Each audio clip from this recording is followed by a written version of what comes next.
Hi అండి, అందరూ బాగున్నారా? అందరూ బాగుండాలని కోరుకుంటున్నాను. ఈ రోజు అయితే నేను మంచి విషయం కోసం వీడియో చేస్తానండి. ఎవ్వరు స్కిప్ చేయొద్దు, పనికి వచ్చే వీడియో అండి ఇది.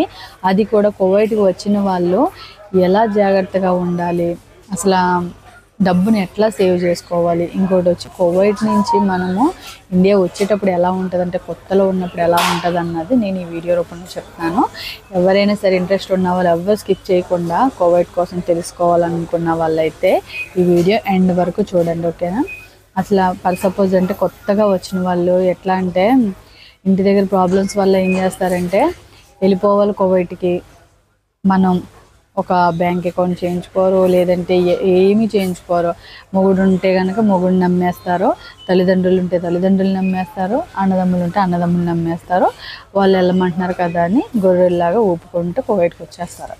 వచ్చేసిన తర్వాత వాళ్ళు ఏంటంటే నెల నెల పని చేసి ఇక్కడ ఎముకలు విరిగిపోయేటట్టు పని చేస్తారండి. కువైట్ ఇంట్లో అయినా లేదంటే బయట అయినా ఎక్కడైనా ఏం చేస్తారు, నెల జీతం వచ్చేటప్పటికి వాళ్ళకంటూ ఒక 10 దినాలు 20 దినాలు సైడ్ వేసుకొని ఉన్నదంతా పంపించేస్తారు. అట్లా కాదండి, అట్లా చేయడం అన్నది 100 to 100% చాలా అంటే చాలా తప్పండి.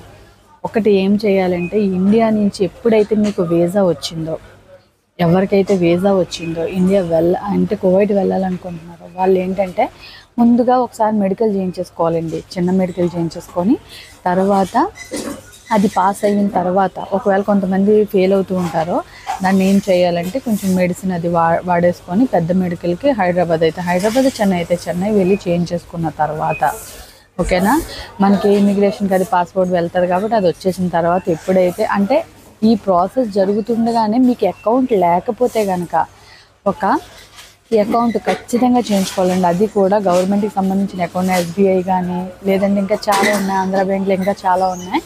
గవర్నమెంట్కి సంబంధించిన బ్యాంకులు అయితే మీరు అకౌంట్ చేయించుకొని ఆ అకౌంట్ బుక్ ఎక్కడైనా మీకు నమ్మకం ఉన్న వాళ్ళ దగ్గర పెట్టుకొని, ATM అసలు చేయించుకోవద్దు, ATM వెళ్ళి కానీ అకౌంట్ చేయించుకొని బుక్ అయితే ఒక నమ్మిన వాళ్ళ దగ్గర పెట్టుకొని ఆ అకౌంట్ నెంబర్ మీరు ఫోటో తీసుకొని తెచ్చుకోండి. ఇక్కడికి కువైట్కి ఖచ్చితంగా తెచ్చుకోండి. అప్పుడు ఇక్కడికి వచ్చిన తర్వాత ఎంత కష్టం ఉంటుందో తెలుసండి. నెల రోజులు పని చేస్తే ఆ జీతం వచ్చేటప్పటికే కష్టం అంతా మర్చిపోతాము. కానీ కువైట్లో కానీ దుబాయ్లో కానీ ఎక్కడైనా సరే కష్టం అన్నది ఉంటుందండి. మనకి కూర్చోబెట్టి ఎవ్వరు డబ్బులు ఇవ్వరండి. మనం ఇంటి దగ్గర కొంచెం కష్టపడితే ఇక్కడ డబ్బులు కష్టపడాల్సి వస్తుంది. ఇంట్లో పనిచేసే వాళ్ళకైతే ఇంకా కష్టం ఉంటుంది. మాలో షాపింగ్ మాల్లో పనిచేసే వాళ్ళకైతే ఇట్లా నిలబడి ఇబ్బంది తప్ప మెయిన్ థింగ్ ఏంటంటే కువైట్ ఇంట్లో పనిచేసే వాళ్ళకైతే కొంచెం కష్టంగా ఉంటుంది. అలాంటి వాళ్ళు ఇంకా జాగ్రత్తగా డబ్బు సేవ్ చేయాలి. ఒకటి అకౌంట్ తెచ్చుకున్న తర్వాత ఇప్పుడు ఫర్ సపోజ్ మీ భర్త ఉండొచ్చు, లేదంటే మీ భర్తతో పాటు పిల్లలు ఉన్నారు. వాళ్ళకి ఏం చేయాలంటే ఇండియాలో మనకి ఇప్పుడు ఎంత ఖర్చు అవుతుంది వాళ్ళకి చూసుకొని ఒక నెలకు 5,000, ఇప్పుడు మీరు ఫర్ సపోజ్ ఒక 20,000 వస్తుంది అనుకోవచ్చు, అందులో వాళ్ళకి 5,000 పంపించండి. మిగతా డబ్బులు మీ బ్యాంకులో వేసుకోండి. మీకు ఎంత ఖర్చు పక్కన పెట్టుకొని మిగతా డబ్బులు బ్యాంకులో వేసుకోండి. కానీ ఖచ్చితంగా చాలామంది చేసే తప్పు ఏంటంటే కువైట్కి వచ్చిన వెంటనే అంటే ఇంటి దగ్గర కష్టాలు ఉన్నాయి కాబట్టి భర్త వెళ్ళమంటే, లేదంటే తల్లిదండ్రులు వెళ్ళమంటే, లేదంటే అన్నదమ్ములు వెళ్ళమంటే వాళ్ళు గొర్రెల్లాగా ఊపుకుంటూ వచ్చేసి ఒక జీతం రాగానే ఒక 10 దినాలు 20 దినాలు పక్కనెట్టుకొని మొత్తం అంతా ఎవరు నమ్మితే వాళ్ళకి పంపించేస్తారో అప్పుడు ఏం మిగులుతుంది, మీకు లాస్ట్ 0 మిగులుతుంది. కాబట్టి మీరు కొత్తగా వచ్చిన వాళ్ళు చేయాల్సిన పని ఏంటంటే ఈ అకౌంట్ బుక్ ఖచ్చితంగా చేయించుకొని కువైట్కి ఇక్కడికి రాగానే నెలకి జీతం రాగానే మీ అకౌంట్లో పడేలాగా చూసుకోండి. ఎవరిని తల్లిదండ్రులు కానీ అన్నదమ్ములు కానీ అక్క చెల్లెల్ని కానీ లేదంటే భర్తను కానీ నమ్మాల్సిన పని లేదండి. ఎవరిని మీ దగ్గర రూపాయి లేకపోతే ఎవరిని ఎవ్వరు పట్టించుకోరండి. ఎందుకంటే డబ్బులు ఉన్నంతసేపు మాది మాది మాది అన్నట్టు వస్తారు, డబ్బు లేదంటే ఎవ్వరూ రారు. ఖచ్చితంగా కువైట్కి వచ్చిన వాళ్ళు అయితే చేసే తప్పు ఇదనమాట. నేను చాలామందిని చూశాను, చాలామంది అయితే మెయిన్ థింగ్ ప్రాబ్లం ఇదేనండి. కువైట్ వస్తారు, కష్టపడతారు. ఎందుకంటే మనకి ఇంటి దగ్గర పని చేసామనుకోండి 5,000 వస్తుంది, లేదంటే 4,000 వస్తుంది, కొంతమందికి 3,000 వస్తుంది. కానీ ఇక్కడికి వచ్చి రాగానే స్టార్టింగ్ 20,000 వచ్చేస్తుంది కదా. దానివల్ల ఏంటంటే మనకి డబ్బు విలువ తెలియదు. అప్పుడు ఏమనుకుంటామంటే ఇప్పుడు మనం 5,000 పెట్టుకున్నామనుకో ఇంకా 15,000 ఖాళీగా ఉంటాయి కదా, ఎందుకు అడిగితే ఇచ్చేయచ్చు కదా అనుకుంటారు. కానీ కువైట్లో మన ఆరోగ్యం చాలా పాడైపోద్దండి.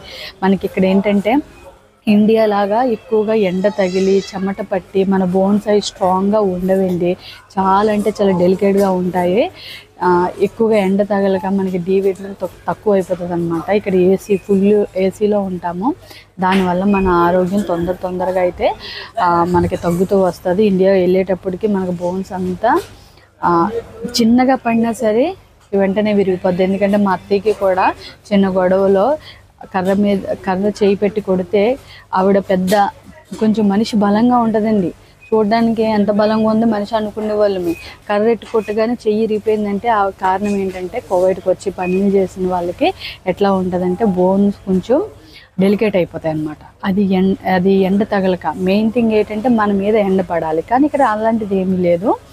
ఎంత కష్టపడినా సరే, ఎంత ఆరోగ్యమైన తిండి తిన్నా ఇక్కడ ఇండియా వచ్చేటప్పటికి కోవిడ్లో పనిచేసే వాళ్ళు పనికి రారు.